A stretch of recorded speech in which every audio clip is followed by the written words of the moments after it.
My name is Nicholas Johnson. I am the chief evangelist at Kahua, and I want to talk to you today about a problem in our industry and not propose that Kahua can solve your problem, but that your problem can be solved and that you should require that it be solved. I want to talk to you today about a process that we call Asset Centric Project Management.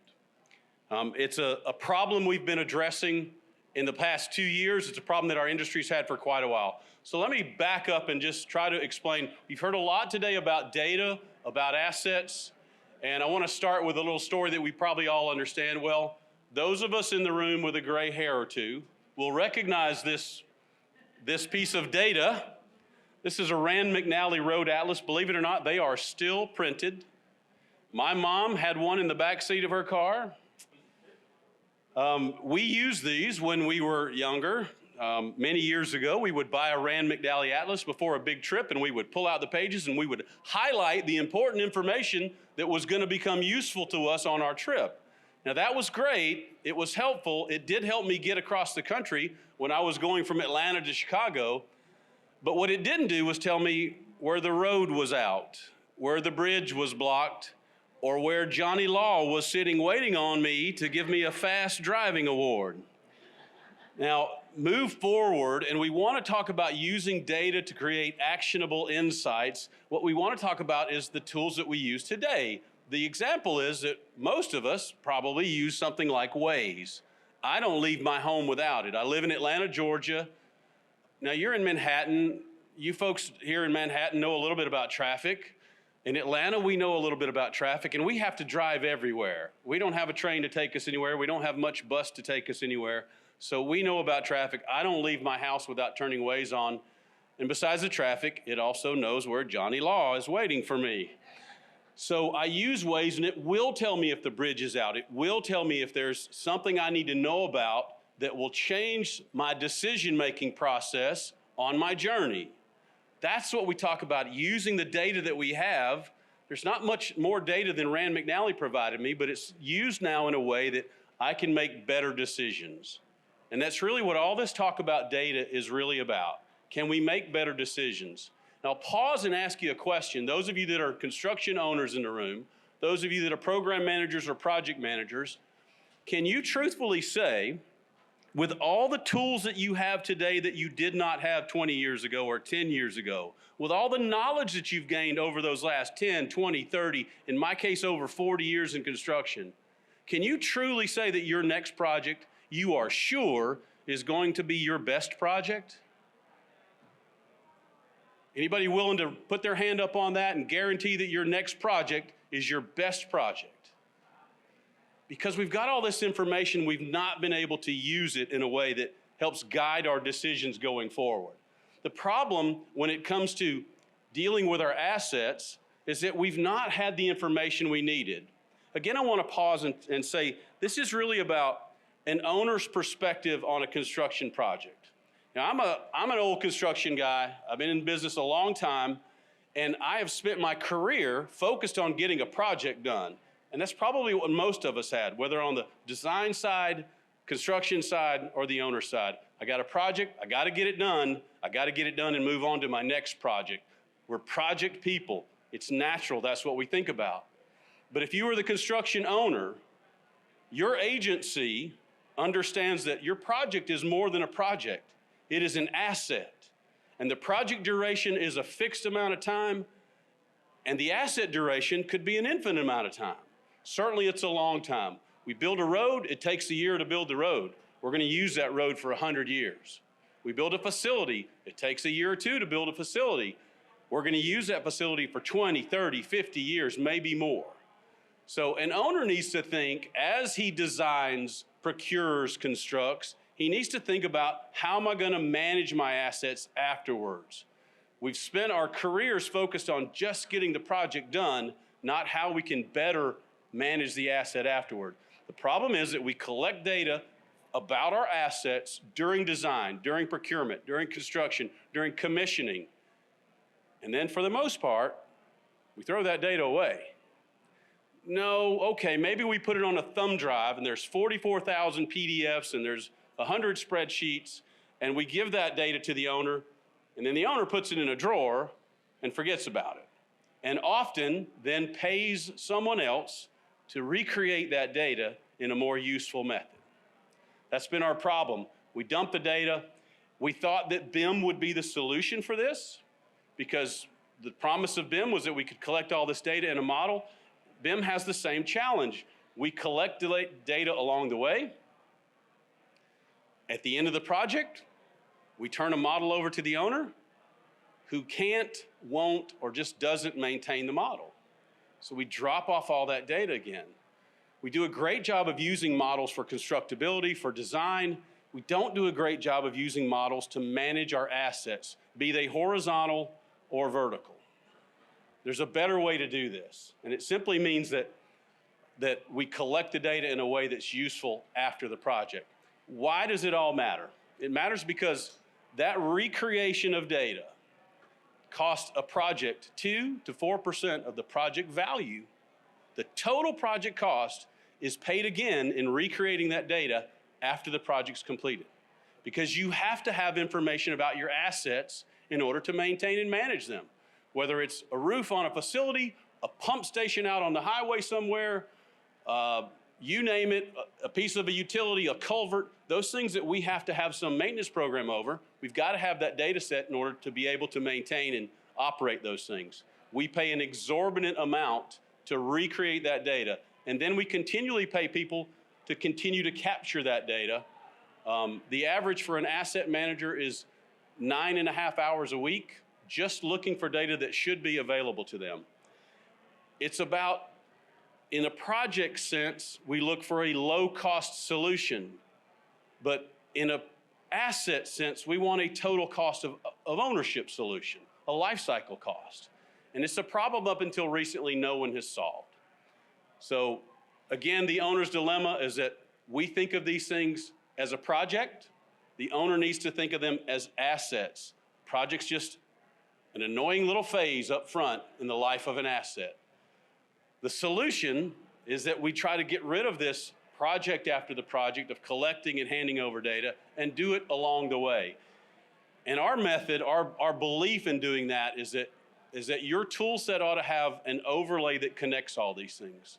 So as an old electrical designer, if I specified a piece of switchgear up front early on a project, well, I just authored a model number, a serial number, some capacity information, some physical properties, some size information. There's a lot of information that I know a year before we procure that piece, a year and a half before we install that piece. I know what it's going to be.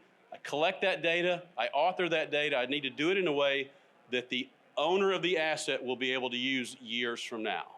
So this is what we call an asset overlay, or this asset-centric digital estate. It really is about not putting the model or the documents in the center of the universe, not the tool set, but the asset itself becomes the center of the universe. Along the way, we tag that asset with all the critical information we need. That will be in the form of attribute data, model number, size, capacity. It's going to also be documents that link it, a manual, a cut sheet, a warranty information, and then possibly integrations with your other tool sets, like your mapping tools and your BIM tools. But the asset is really the center of the universe. What the owner needs is that asset information, not just for the project, and not just specifically, not just limited to asset management even. Think of all the other uses. If you have that information, the other stakeholders in the process would be, for example, of course, your maintenance team, but your tax and your finance team, because assets have depreciation on them, okay? If you can track what that information is, you can better manage your finances that way. Your risk and insurance teams. You know how much your insurance company would provide you in discount if you're able to tell them the age of each of your assets or the performance history of your assets? Those things are huge. Your executive team, what do they want to know? Do they want to know about carbon reduction? Well, carbon information is built into all the assets that you install. We know what that is now. We have to provide that as manufacturers. So that can be tracked all along the way. It's more than just the ability to make your project better and faster and eliminate this handoff that's so expensive. It's continual use for the life of your asset until you replace your asset. The benefits are enormous. I won't bother reading through these, but there are benefits outside of just the project, and there are benefits outside of even operations and maintenance. But we do certainly want to eliminate that nasty handover process that costs so much money. There's another aspect to the process of handing over data. If it goes on that thumb drive and it goes in that drawer, you're going to operate your facility, your asset, your utility, whatever it is, you're going to operate that. You're going to open it up and operate it without that information in your asset management database. So that tool that you use to track maintenance and operations is not going to have any data in it when you start operating your new asset. So you're flying blind. I can give you countless stories of owners that have replaced equipment, replaced pump stations, roofs that were under warranty. They didn't know they were under warranty because they didn't have that information in their database. They didn't have a good method of tracking that. I can give you countless examples of owners that have bought warranties for products that they already had warranties on. Okay, I can tell you a story about a building facade that had to be replaced. It was a curtain wall system that had to be replaced because the maintenance team cleaned the curtain wall with a solution that was not approved, and it effectively ruined a curtain wall, and an entire side of a building, a 4-story office building, had to be replaced because they didn't have that information in their blind asset management tool yet. So it's not just the cost, it's the risk that goes along with not having this data when you begin to operate your asset. So this is really how it works. Again, as you design, procure, or plan, push the asset along, whether it's an air handling unit, a pump station, a culvert. That asset gains information as it is processed. So again, it's first an idea in some designer's mind, then it's a selection in some procurement person's mind, then it's got more data as it gets commissioned. As we do those things, we capture the critical data that the owner has defined as important. We capture it along the way so that when the project is complete, the data's already there. There is, and by the way, when I say it's there, it can be in those systems. It can automatically flow to those systems as soon as it's authored. It doesn't have to wait for a handover process. You can connect those tools so that as soon as I author that switchgear information, Maximo, or whatever your tool is for Esri, can know what that information is, even before we've procured it or bought it or installed it, certainly. Again, it's all about having the information at your fingertips so you can make better decisions on your assets, whether they're highways or bridges or ports or airports or the bathroom renovation that we heard about at LaGuardia this morning, okay? It's being able to make better decisions. You should, with the knowledge you've gained from all your projects and with the tools that you've heard described this morning, you should be able to go into your next project confident that it will be your best project ever. With this kind of information at your fingertips, you can. One of the critical things that you should require of your vendors like Kahua is that you have the ability to not only report these things after, but that you can report on this asset data as you're working your project. So we created a report for a client. It was an interesting conversation because we came back and said, this is a list of the things that you wanted to track, and each of those things, those assets, had a few attributes that you wanted. So maybe you wanted 10 attributes on that pump station. Well, we can see that the pump station was installed, so your contractors are going to come and want to be paid for that. But this report says the pump station's installed, we've got 5 of those 10 attributes. We have the O&M manual, but we don't have the cut sheet and we don't have the warranty information. We created this report thinking that was a good report, and our owner client came back to us and said, I'm going to use that for my payment application process. This data is critical to me. I'm not paying until I get my data. It's great that you put the pump station in, but I can't use it without data. So this becomes your ability to enforce your own requirements. All right, there's benefits to this. They go past your project. That's really the whole point. Us project people, us engineers and constructors, we have to think bigger picture because our owners aren't owners of projects, they are owners of assets. And it goes so far beyond this. we learned some lessons, and I'm going to pause for a second and tell you just a little bit about Kahua. We're founded by a couple of guys who founded another company in the 90s. The company was called Constructware. It was the first internet-based project management system. I was proud to work for those guys for about 12 years. Autodesk acquired us, and Constructware became one of the tools in their portfolio that eventually withered away and died. When their contract with Constructware was up, our founders, when their time of indentured servitude was done, our founders said, Autodesk is going to take this product and do what we want with it. Let's start over now that we know what we did not know then, and created a new tool that we call Kahua now. 5.5 years, the first 5.5 years of Kahua were research and development. There was not a product. And they came out with what we call a platform as a service. You've heard the word platform this morning by several of the vendors. We use the term differently. We use it technically. We are a platform as a service versus software as a service. It means that other people can author tools on our platform. It doesn't just mean that we can put a lot of things on the same invoice. It means you can actually create your own software solutions on this platform. So that was part of the founding of Constructware, but in those, or part of the founding of Kahua, but in those Constructware days, we learned a lesson, and we learned that, we sold our software to both constructors and to owners, and owners would come to us and say they were having a hard time getting their team to use this. And they had specified that they wanted Constructware used on their projects. Well, if that's all they specified, all they got was somebody to log into their system every now and then. So we created what we called a communication specification. And it says, this is my tool, this is how you will use it, this is what's important to me. And then we got wonderful collaboration from extended project teams. We took that knowledge to Autodesk back in the day when BIM was a baby. And because owners were specifying, I want a BIM model. And many of us will remember when BIM was young and owners first said, that looks really cool, I want one of those. I want one of those BIMs. And they put it in their spec that you had to deliver a BIM model. So what did the owners get? They got an MEP model.